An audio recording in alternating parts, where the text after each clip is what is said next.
A special shout out to Warner Brothers for sponsoring this interview with EZRA MILLER.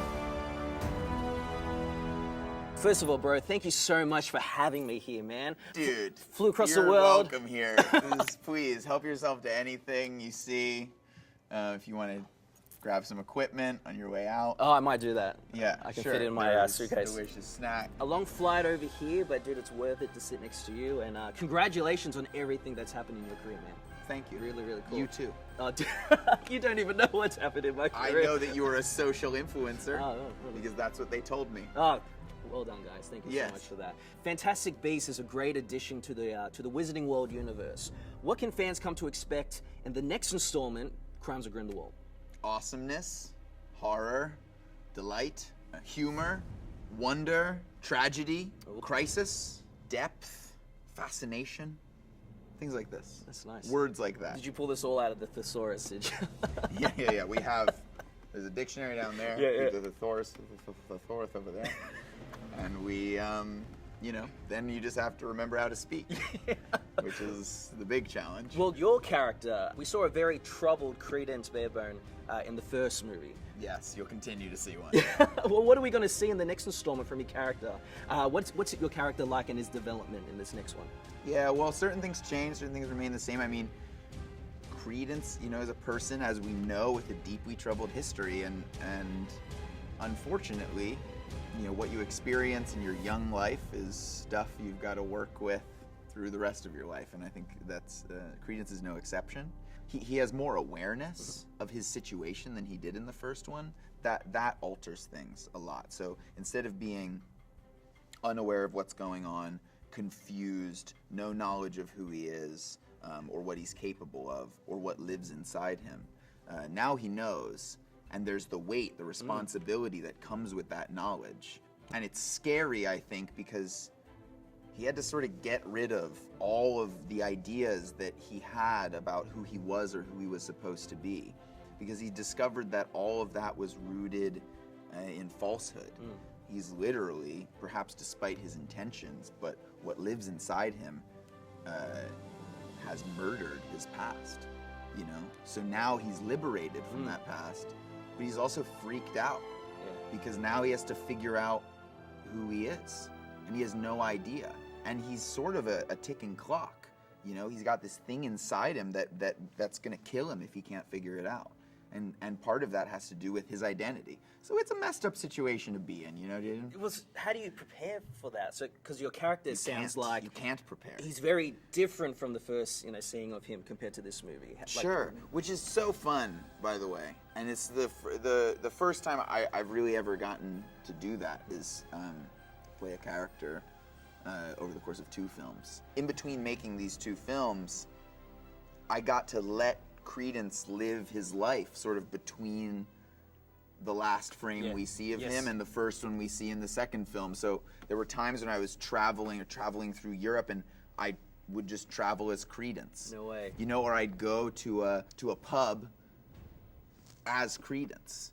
This actually happened one time where I went to a pub as Credence, and the waiter, he was deeply, deeply worried for me. People often have this reaction because Credence, there's a pain that you can sort of see and feel in him, and so often when I would embody him in the real world, just sort of squinting my eyes and pretending it was the 20s, and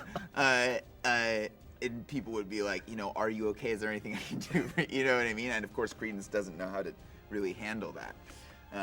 So that's just so much fun. So then, in saying and all that, what were your favorite scenes to film during production? Like, did you love the character building scenes, or did you enjoy the action scenes? What were your favorite parts? Yeah, what I love about, because that's such a great question, is like, what's character driven, what's action based? And what I love about working on these movies is that you rarely find one without the other. And I think what's beautiful about Rowling's magical world is that even every spell, every moment of action, it actually has huge human personal implications.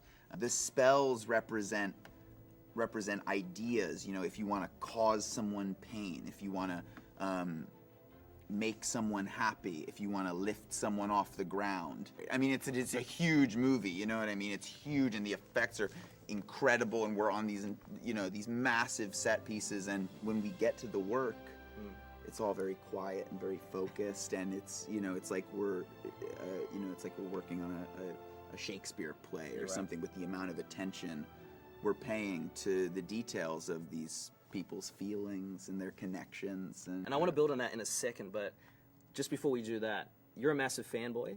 Yeah, for real.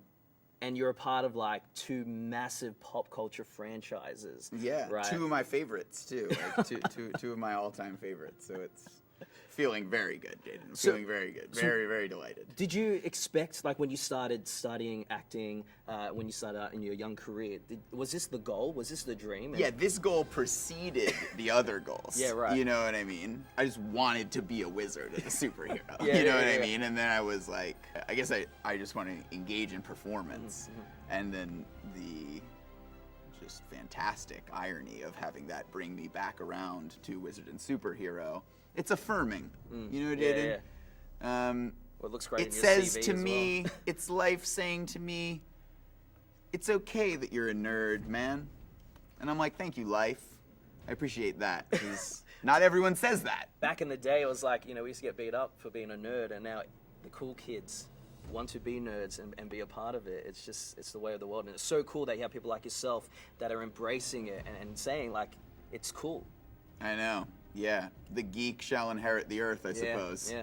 I just want to know, during the movie, do you get any wanding action during this movie? I can't tell you if I get a wand. Everyone tries to sneak it in, you know what I mean? They know I didn't have a wand. They know I was upset about not having a wand. You know? I might still be upset about not having a wand. I can't tell you. I can't tell you. All I know is that there's wandless magic, too. Like house elves, they don't have wands. Yeah, that's true. Yeah. What would even happen if you gave a house elf a wand? They'd crack you the imagine? earth in half. They're so powerful, even without one. I've got some ones. Newt. Yeah. Newt wands. That's right. And I was hoping that you could show me now, whether or not you don't do it in the movie, but I'm sure offset you've, you know, practiced or learned some skills. I was hoping that you could show me how to wave a wand and how to cast a spell. Look, I think with anything like this, you've got to find the way that feels right to you. Right. So a lot of people rock, you know, people have different styles. I know you got like have the different, pencil yeah, style. pencil style. I don't know about pencil. You got the police flashlight style. Yeah, I've never seen that. I've never seen seen. I'm into that. I like the idea of someone having like a primal wand style. But yeah, normally people are just holding it like this. And then I think you want to feel, you know, you want to feel that magical energy move through your body. You want to let it, and you want to find flicks of the wrist. That's right. And like movements of the torso and the shoulder. I think you want to, you know, pay attention to your target. Okay. I'm looking at that metal thing right there. Do you do it like with a thumb lead, or do you do it like a point, or? Yeah, different styles. Yeah, man. I mean, I can't tell you how to do you, you know? And I can't necessarily even reveal how I do me. If I were to ever get a wand, you know, I'd probably do some crazy stuff that people never seen before. If you were to attend Hogwarts, what house do you reckon you'd be sorted into? Gryffindor, bro. Yeah? What? As in, that's what you would want to be in, or that's what the whole... Can't you tell Well, them? I own like a lot What of does the Gryffindor. sorting hat within you say? Well, I would like to be in Gryffindor, but when doing the test, I was put into Ravenclaw. And that's fine. Like, after looking up all the characteristics and stuff... Ravenclaw's amazing. Yeah, You're a smart guy, you know? Well, I don't know how true that is. That's why I was a bit, you know, unsure why I was put into that one. But you've got to trust, you know? You've got to trust it. But then again, it's like, unless you really... Here's how I look at it. Yeah. Unless you really put on a hat and it sang a song to introduce itself, and then it like muttered for a while into your ear, and then it screamed out the name of the house you were in. So I can still wear my Gryffindor gear, is what you're saying? Yeah. You know. Let me draw this memory from your brain. Dude. I'll drop it in this pencil. Dude, well, Ezra, man, thank you so much for having me. All the best with the movie and the rest of your career. I appreciate your time. Yes, and you too. Thanks, man. Thank you.